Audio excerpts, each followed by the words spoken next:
Добар ден и од мене.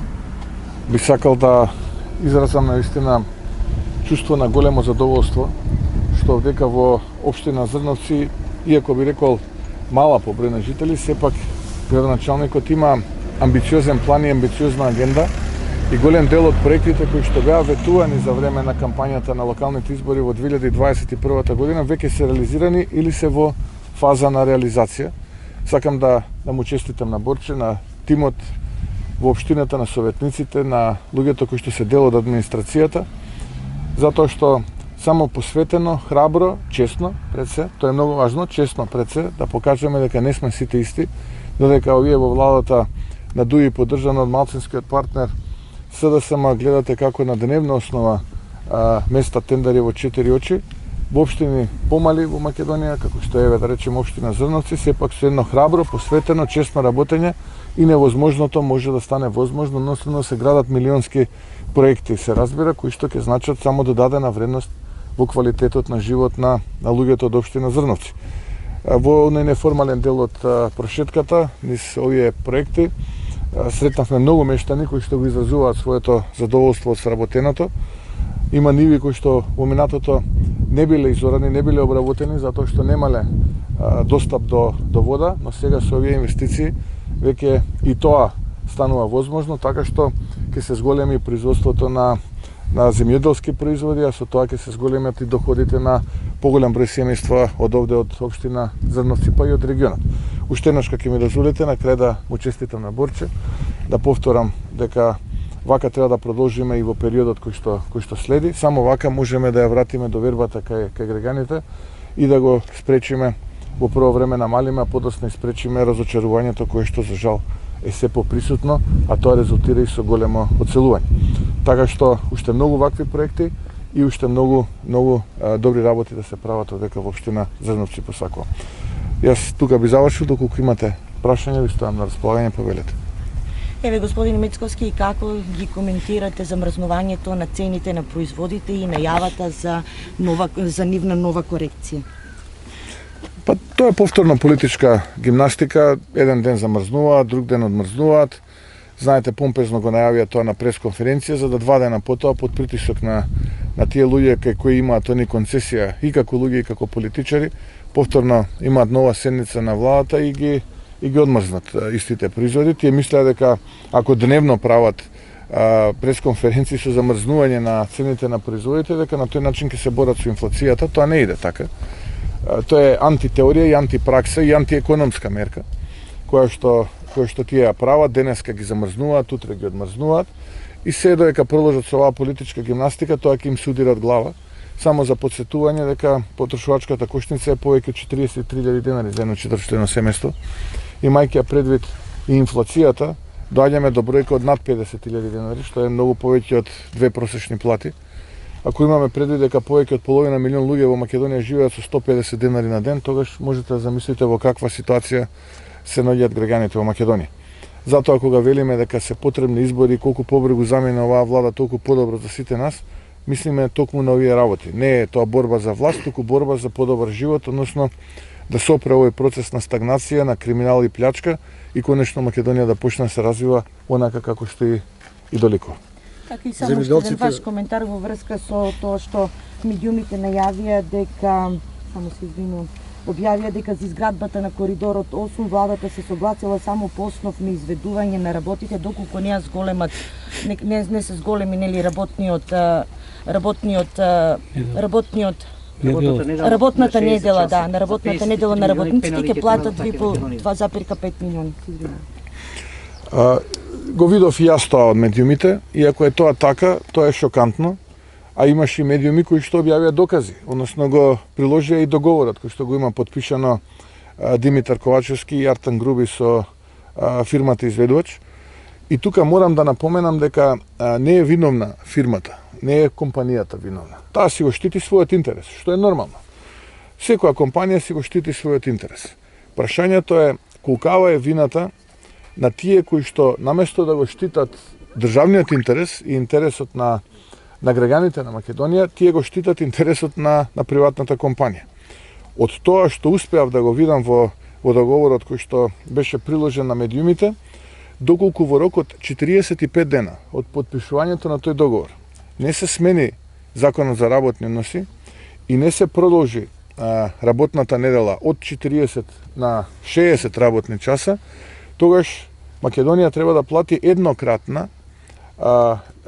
еднократен финансиски надомест, пенали, од минимум 53 милиона евра. Од минимум 53 милиона евра, но тоа не е се. Околу 2 милиони евра секој месец, се до моментот додека дополнителни 2 милиони евра секој месец, се до моментот околу 2 милиони евра, се до моментот додека не се промени овој закон. Сакам тука да кажам една многу важна работа. А тоа е дека веќе Уставниот суд по ова прашање се изјаснил многу пати во минатото. Значи, некој свесно знаел дека ова што го бараат е невозможно, а сепак одлучил тоа да го направи. Односно да потпише договор кој што свесно превзема обврска буџетот на Македонија, буџетот на сите граѓани, да исплати, би рекол, стотици милиони евра во форма на пенали кон компанијата која што е изведувач на овој проект.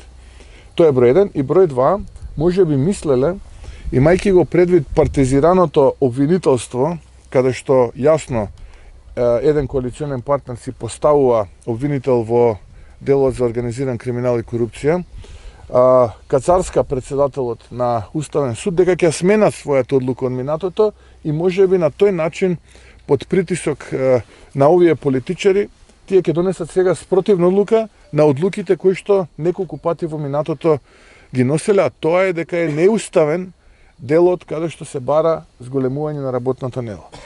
Затоа велам дека ова е шокантно и јавно кажувам дека за ова веднаш по промената на владата, веднаш по формирањето на новата влада на ВМРО-ДПМН ќе има одговорност.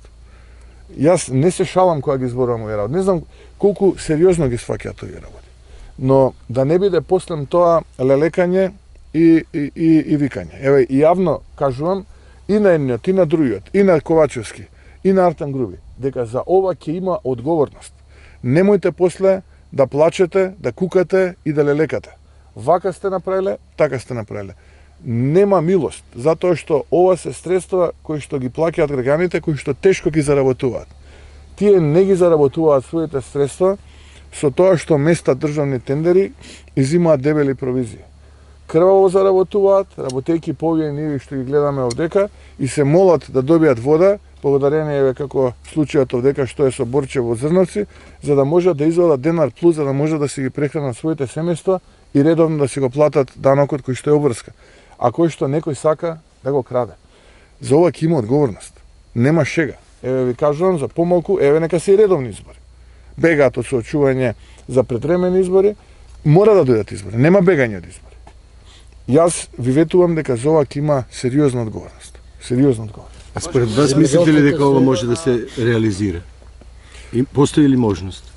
Јас да бидам навистина директен, јас не верувам овие луѓе кои што во рокот 5 години, еве сега 6-та во јуни ќе им биде, не успеат 2 километри да направат автопат од Блаце до Скопје, дека ќе успеат еден вака сложен проект да го завршат во рокот во кој што преземале обврска да го завршат, тоа е едно. И второ, ќе ве потсетам и на автопатот Кичево-Охрид, кој што 7-8 година веќе се гради, а не е ни до половина од тоа кое што треба да заликува на автопат. Така што не само што не верувам, туку тие превземаат обврска за идните генерации. Луѓе, тоа е суштината. Тие превземаат обврска за идните генерации. И утре, доколку се случи да го раскинеме договорот, ќе плаќаме озбилна штета како држава. Вие ќе плаќате, тоа се стотици милиони евра. Штета која што вие треба да плаќате граѓаните. Затоа велам, ова не е само по себе градежен проект и извор на корупција и криминал. Ова е обврска за неродените генерации, кои што допрева ќе се родат. И тука нема македонци, албанци, турци, срби, бошњаци, власи, роми и така натаму. Сите ние требава да го плаќаме. Тоа е суштината, тоа е проблемот. Тоа е она што боли. Замислете вие, има во договорот и во тие законски измени кои што се бараат да диво изградените објекти кои што ќе се најдат на трасата се плаќаат по пазарни цени. Па ајде да застанеме ние сега по целава траса, пошто никој не знае која е трасата, нема проект. и да си заградиме сите по 1 декар и да почнеме да си градиме, па нека ни ги платат после тоа по пазарна цена. Зошто тоа да го имаат само привилегија жителите на Зајас и на Усломе? И зошто тоа да го немаат привилегија жителите на Зрновци? Зошто тоа да можат само тие од Форино, од Зимница и од Зајас да го прават? Што е ние, што сме граѓани вторец ли? Нели смееме ние тоа да го правиме? Која е таа привилегија? Зошто тоа да го прават? И не треба да молчиме, треба да зборуваме јасно и гласно. Се додека молчиме, ова ќе ни се случува. Ќе ни ја води државата Артан Груби и Али Ахмети и потоа ние ќе седиме и ќе гледаме. Треба сите вие да застанете и да бидете гласни. Тоа е суштината. Земјоделците се жалат на прескапа сеидба, од друга страна се закануваат со намалување на површините и намалување на производство на храна. Кој е вашиот коментар? Па, мојот коментар е поврзан со сето ова што веќе го зборував. Луѓето бараат основни елементарни услови за да можат, еве, повторно ќе кажам, денеска сме овдека во Зрновци, каде што градоначалникот кажа 2 клучни проекта што ќе им овозможат на луѓето кои што до сега не можеле да дојдат до своите ниви да ги обработуваат. Едно е пристапните патишта, а второ е овој канал за наводнување овдека. Значи направени се нови пристапни патишта за да можат да дојдат луѓето до својата земја и од друга страна обезбеден е ресурс за да може нели да се произведуваат тие земјоделски производи, тоа едно, и второ иселувањето. Ниската стапка на фертилитет. Мора да знаеме дека многу ни е важно да имаме што е можно поголема стапка на фертилитет и намалување на иселувањето. За да се случи тоа, потребно е да има политичари кои што ќе се грижат. Политичари кои што сега се во владата не се грижат и тоа ќе се зголемува и за жал ќе се намалуваат површините кои што се плодни, кои што треба да произведуваат земјоделски производи. Благодарам. Ваш коментар за работната група за уставни измени? Јас таа тема ја затворив, немам што да дадам повеќе по таа тема. Благодарам.